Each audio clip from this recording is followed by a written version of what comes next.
What's going on, family? Black Feniks checking in at the headquarters now. Just assembled my awning that's going on the side of my trailer. These are pretty cool.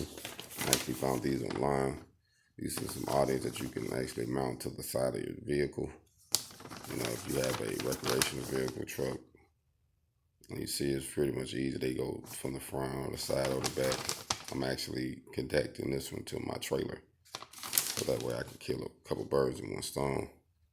So it's pretty neat. It's not hard at all to install, but it's a very good product. And if you're gonna be doing some marketing and network yourself, you just want to make the situation as best as you can for yourself. That way you can be able to kill several birds in one stone.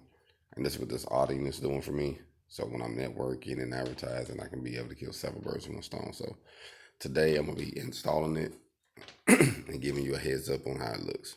Hold on.